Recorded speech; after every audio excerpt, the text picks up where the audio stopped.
guys? Eric back here outside San Diego. A lot going on.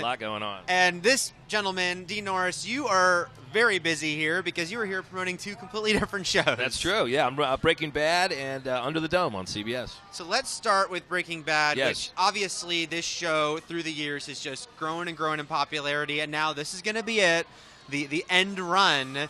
What's it feel like for you knowing that this is it? People are going to see the final 8 episodes. Yeah, it's really bittersweet, you know. I mean, it was a great show, obviously, and great people to work with.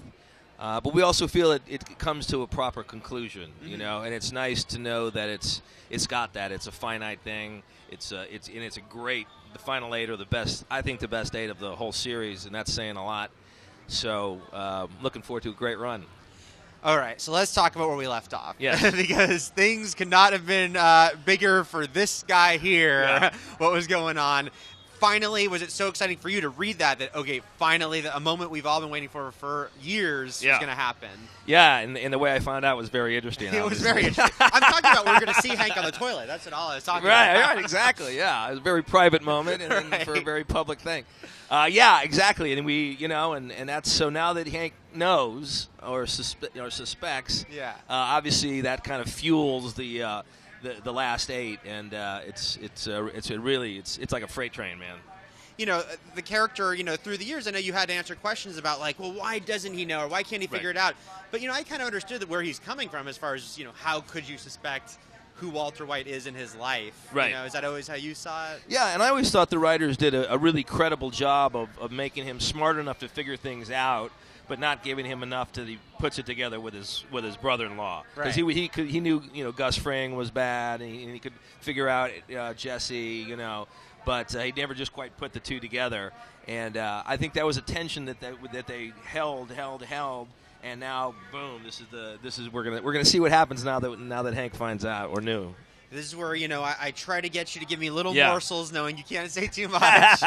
Anything you can say besides wiping and flushing that is Hank's next move. Yeah, and I hope they don't cut that out, because I did wipe and flush, and, you know. Wash your hands. I washed my hands and all that good stuff. So, yeah, I hope they don't cut that out, but that's what I did afterwards. DVD, that's a DVD. That's a DVD extras, else. yeah. European version. But then what does he do? I mean, he's at a family event. How do you process that? You know, how zero I can say about even the next moment. It's zero. all right. I mean, yeah, they've been putting out, like, there was a couple teasers they put out, and one of them was you driving intensely. Right, so drive angry. Hank will drive intensely. I'll drive angry at one point. What was it like for you guys? Because, you know, even though technically this is the second half of season 5, you did take a break in shooting. So, you know, was that kind of interesting for you to come back and know, like, really that you're going to hit the ground running with these final 8 episodes, concentrated episodes to finish the story? Yeah, I mean, we waited. I can speak for myself. I'm sure everybody else too. I waited with bated breath for the next script. You know, It was so when we finally got the next script. We wait, you know, anxiously for every script. So it was a long time to wait to kind of see how they were going to play it out. You know, so once we got them, it was like fantastic. And it's like you know, and now I know you have to also give me an interesting answer to this one, but I know you're not going to tell me the ending, and I don't want to know the ending. Right. But what did you think when you read that final script, you know, when you saw this is how this story will end? I thought it was very, very satisfying. Mm-hmm. I think it's awesome. I think our fans will go, okay, you know, it was a proper ending. Mm-hmm. Is the best I can say. Your character, you know, when he's introduced at first, it was like, you know, oh, this is this funny guy, this jovial guy. Was it cool for you to see the transformation he took through the years? Certainly when you get to an episode like 1 minute. Yeah. And suddenly he is involved in one, and this is saying something, one of the most tense sequences in the history of Breaking Bad, which is amazing given how tense that show can be. To see that transformation, was that exciting? Yeah, it was tremendous, really, to be able to kind of leave some of that jokey and blowhardishness behind and kind of deal with what ended up being PTSD and and then it kind of furthered in the 4th season too. He's kind of stuck in bed and you know, without being able to walk and stuff. So yeah, it made for a much richer character in the end of the day than it started out to be. You know. And then you got to really show his skills as a policeman, as a detective. and how he was really starting to figure things out. Everything with Gus, was that exciting to get to see? Hey, wait a second, this guy he got the job he has, and he's a very skilled guy. Yeah, and I always thought that was a big part of who Hank was, is that he really loved his job. You know, in fact, that's the main thing of who he is. You know, they never had him with kids or anything, and that his job was his life, and he loved it, and so it was nice to see him, put stuff together, even though he didn't at first connect it with his brother-in-law. You know.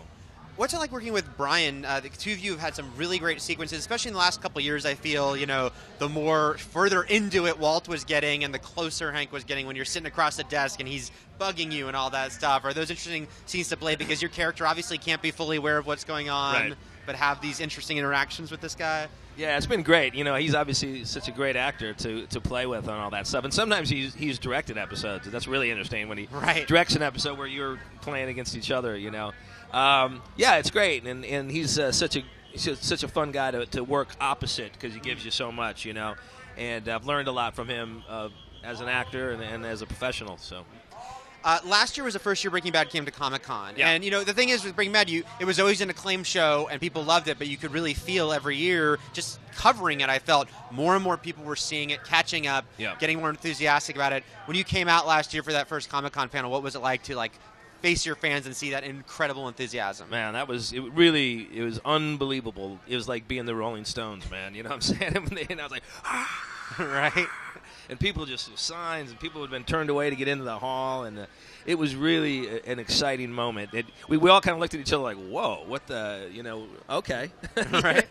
That's fun, So. And you had a very interesting costume last year, very memorable costume. Yeah. I wish I could show it to you guys right now. But what inspired that costume? Would you explain that a little bit? And do you have something planned for tomorrow?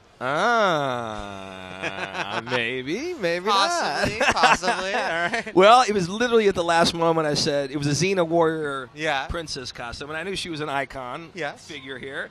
And for some reason, I don't know, we had my wife. It really didn't fit me. It was like it barely fit. It just happened to have some parts of it laying around the house. I said the day before, I said, you know what, I'm going to Comic-Con. I might as well be of the Comic-Cons. You know what I'm saying? When in Rome. So I decided to do it at the last minute. It was a very memorable and exciting choice, sir.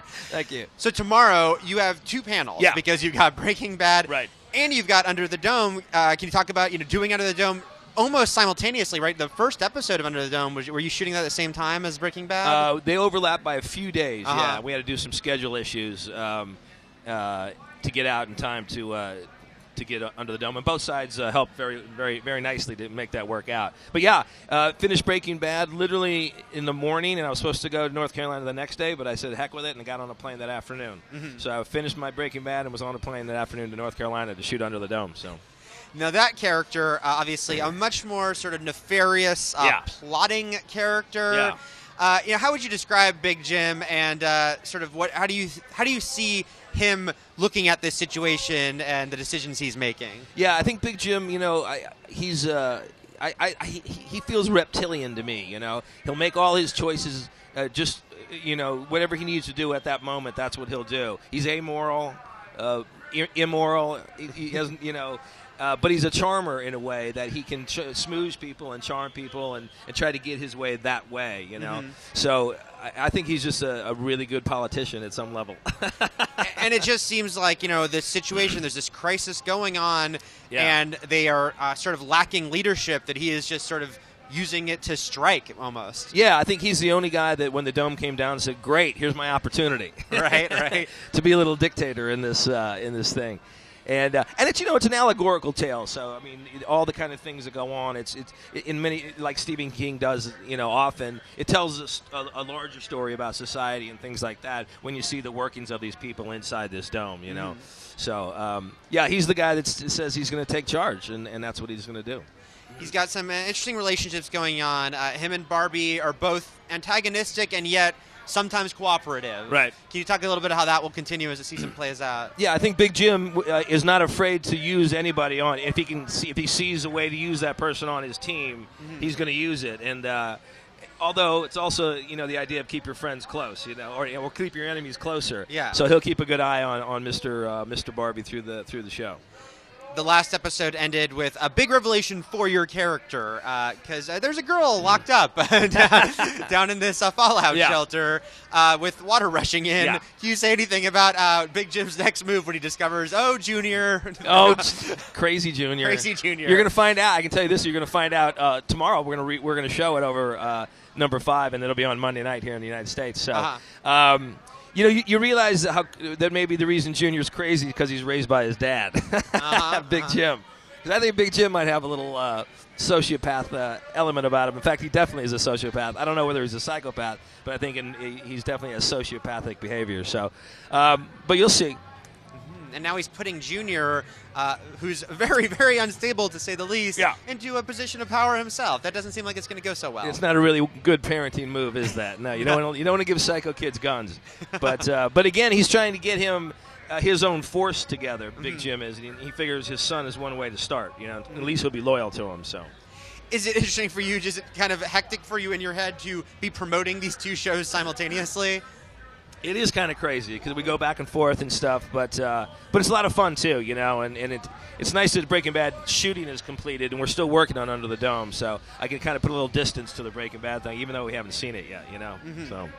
And you were at Comic-Con last year. What are your impressions of Comic-Con and everything going on out here? It's just crazy. It's awesome. It's the most, like, you can never explain this to somebody. The people walking around in costumes and all the. It's amazing place to be.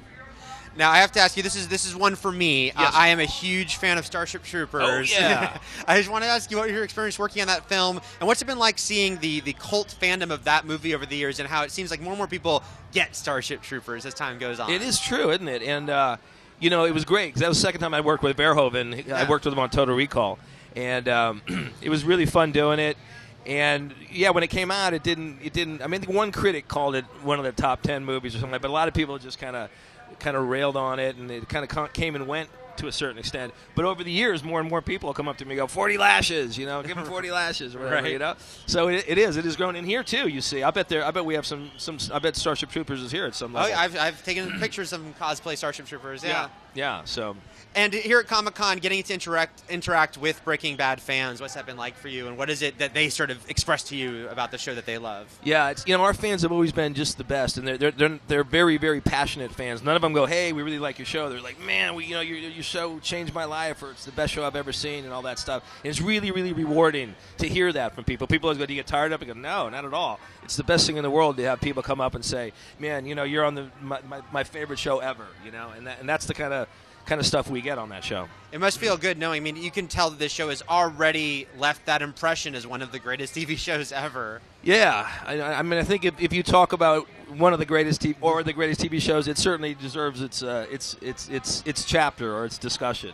Did you feel early on like, oh man, this is something special, or was there a certain point where you go, wow? I mean, I knew I was doing a good show, but there's this sort of next level here. I think everybody who read the pilot will tell you it's one of the best pilots that they ever read, and that's true for me as well. And when I saw it the first time, because sometimes you don't get what's on the paper on the screen. When we saw it the first time, we were all like, wow, that's something special. And then they kept just getting the writing just kept getting good, and we knew we had something special. We didn't know whether people would get to see it. We didn't know whether we'd get the ratings enough on a small network like AMC that they would pull it, or what would go on. So that was our concern.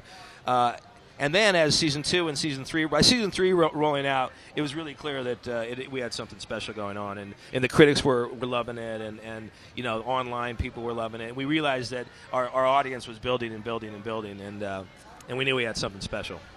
Well, very busy Dean Norris. Thanks for talking to us. Tomorrow, Sunday at Comic-Con, you've got the Breaking Bad panel. Right. And you've got the Under the Dome panel. Yes. Under the Dome Mondays on CBS, and Breaking Bad back August 11th. August 11th. Thanks a lot, guys, and we'll be having plenty more from Comic-Con to come. Great. Thank you.